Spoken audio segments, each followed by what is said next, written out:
Ultra RC. Hey, we're back with the Rift. As you can see, it's not fixed yet. Still broken. Completely separated right here. But we did, alright, receive I got two of them, front axle replacements, of the Axel Housing. They are the exact same ones that you can see here, that same thin piece there. That's part that snapped on mine. We are going to go ahead and do some modification to it. We're going to go ahead and do a plastic weld on that area. And if I can find it, someone suggested using like a fiberglass tape, which is like netting tape, which you use for like drywall. I'm not sure if I actually have any of that, which I have at one point been a drywaller. But I don't think I have any of that on hand. But I do have something of a netting tape that's pretty strong that can probably do the same thing. It's actually smaller and easier to use. But that's what we're going to try to reinforce that thing. But first, as you can see, we're really dirty. Never got a chance to clean it from its accident. So we're going to do that first, and then we'll get on to just making a better axle for now until Axel comes up with something that hopefully they'll, I know this is a long shot, but hopefully they'll give back to the community and with a fixed, upgraded part and not charge people who have actually purchased the vehicle, because that would be the fairest thing to do, right? I know it won't turn out that way. Maybe it will, but for now, we're going to make this thing stronger, because no matter what, this thing is still an amazing freaking RC, and it's still a beast, and it deserves to be out and be played with, and we're just going to give it some help. So let's clean this up and get to putting this thing back together. All right, okay. Now I didn't mean to start without you guys, but what I wanted to do is I wanted to get the bad axle off first before I actually went ahead and started cleaning it. And holy cow, has that turned into a project. First of all, you can't remove the axle unless you disconnect the servo. The servo wire goes through this little spot you see right here, and it doesn't disconnect. So then the receiver, as you see here, I mean, I don't know what the easiest way to get to it, but that was the hardest receiver box I have ever, in any RC, have ever had to get to. I had to go through the bottom. Unless I removed a whole bunch more screws, maybe, there's just no way of getting to it. That was a big pain in the butt. But you have to do that to remove this axle. So I wanted to make sure to explain that before I go ahead and clean and come back to this. I was going to have it kind of preset, but I really just wanted to explain that. Something else if you have this car, I strongly suggest.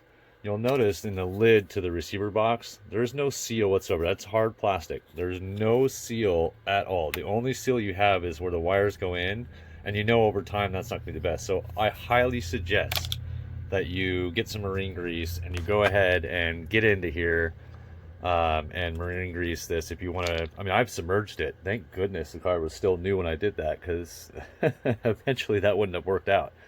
But no liquid water so far, so that's good. Factory seal, will help, but if you ever had to open it, yeah, I strongly suggest go ahead and put a seal of marine grease around that edge there to make sure you really are waterproof in there. And that, yes, monitor your screws. I've already gone through, you can see in some areas already have rusting happening everywhere, so I'm going to have to go through and treat them. Generally I pre-treat everything, but I've never had to on a brand new car.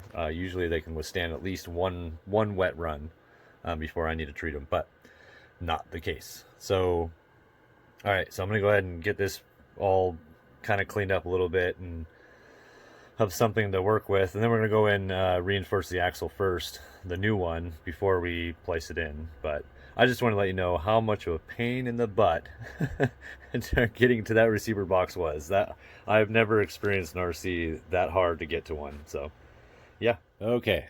So we got the RBX pretty much cleaned up. Went ahead and obviously removed the front axle whole setup, the whole assembly.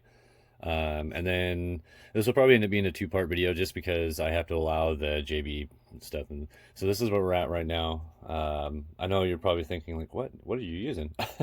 So it looks like, this stuff's awesome, by the way, whatever this stuff is. It looks like gauze and it looks like some kind of medical tape. It is not. It is way stronger.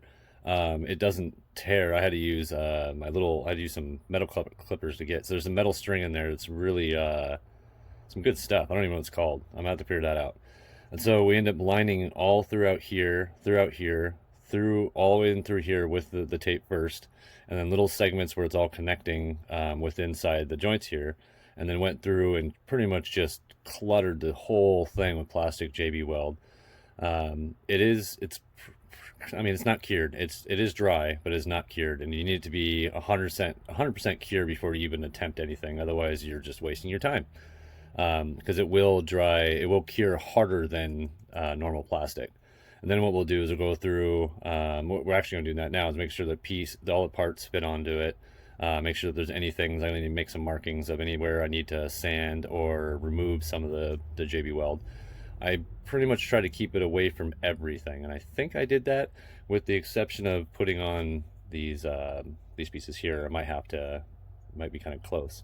So we're going to go ahead and do for this one is that we're going to go ahead and remove all the hardware off of the axle itself, and then put all the hardware basically back on this, or make sure that the hardware in this area where the JB Weld, plastic weld, whatever, make sure everything fits. And then we basically have to kind of let it cure, and then we're going to test it. I'm going to do the same things I was doing before. Basically what the Ryft we were told it could do. I am going to, first thing off, is do a speed run. We're going to go figure out how fast this thing is on 3S and 4S. And I know there's a lot of time. I'm sorry, but the manufacturer said it can have 4S. I'm putting 4S in it. I'm sorry, that's their guarantee. That's not something I have to, we all know that a lot of these RC cars, I'm sorry, if they say that they can run 4S, they should be able to run 4S without any other upgrades or modifications to run the 4S. I'm sorry, that's a manufactured, that's just a consumer. And there's a lot of RCs, you get used to certain things, certain lingos. When you get anybody who's ever bought the $200 Granite, on the box it says it goes 35 or 30 plus or something like that. It doesn't. It goes 21 tops. You have to buy gears to make it go that fast. You got to read the fine print. So, but anyway, it's 2S, 3S, and 4S. So we are going to run it on the 2S, waste of time. We're going to run it on the 3S, which is probably what we're going to mostly be running on most of the Ryft life. 4S is more of a show-off thing to see how fast I can get it, but we want to get a speed run on it. So those of you that were watching the 4S testing, it was literally just to show you guys what it does in 4S. That is not something I would end up running all the time anyway. The Cuz, for instance, he has a car that can run 4S, but he rarely ever runs 4S because it's not necessary. When you're trying to do speed runs and trying to show off how fast your car can go, that's when 4S is okay. But it's usually not that necessary unless you just more power, more speed, right? The whole Tim Allen RRR. I did that horribly. I'm sorry. But anyway, let's go ahead and take this thing apart. I should have been taking that apart while I was talking to you guys. So there's a few things taking this Ryft apart that I kind of mentioned. You'll see, I kind of mentioned before. No seal or grease whatsoever. Where did that go? Inside their receiver case, there's no getting to the receiver was a pain in the butt. That was that was an interesting process, I should say. Well, it looks like it's interesting how they built this. It's very sturdy, I can tell you that. The way they put these steering knuckle things on looks to be pretty sturdy and stout, maybe. I went through and removed, there were some areas where I just removed screws and it did nothing. Oh, there's a lot of little, okay. Interesting. So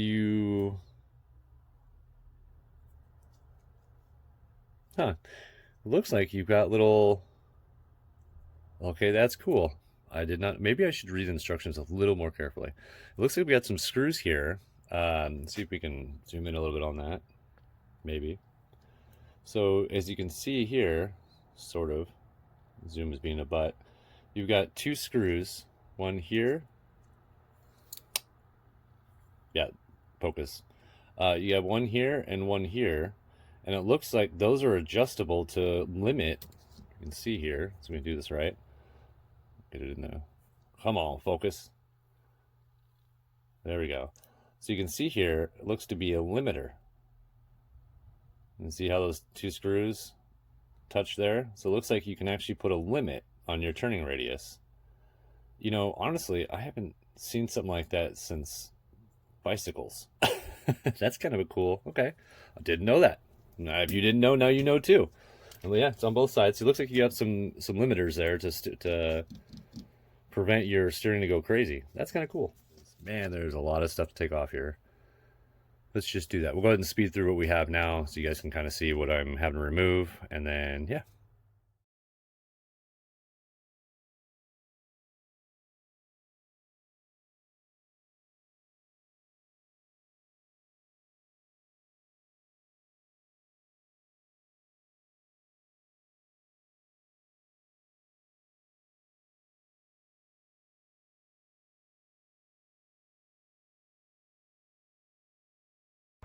Okay, so the RBX10 RYFT is all done and looking pretty alive again.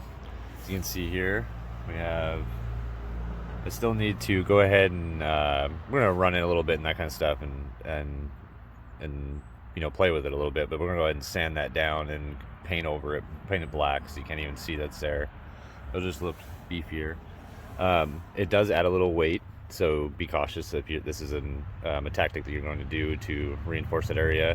There's a lot of ideas, so go ahead and put your ideas, what you think, or what you're going to do with your Ryft on strengthening your axle, if that's the route you're going to go, or if you're going to go ahead and go metal, or if you have another idea, put them in the comments and let us know. And you know, it helps out a lot of other Ryft owners, you know, come up with a game plan for what they might do. And you know, we might go metal if this continuously, you know, becomes an issue. We will eventually go metal with it, or I'll just rip everything out of this thing and put it in a different car. One of the two. So either way, it'll work out. But I think it's time that we'll go ahead and end this video here, and then on the next one, we're going to go ahead and we'll have the speed runs. We'll have a bunch of information. So we'll add some heat testing for you. And yeah, and we'll make sure we really want to test this thing out, make sure it's going to work, and if it holds up and is able to do all the things I was doing before and not breaking, then you know, we'll actually do like a straight up how-to video and exactly how I did that with the other axle housing that I have. So all right, so we're gonna go ahead and leave it here, and thanks for watching the Collector RC, and stay tuned for the next video of the Ryft. We'll have it driving and actually have some speed numbers for mile per hour numbers for you. And let you know what this thing can actually do on 3S and 4S stock. So, all right.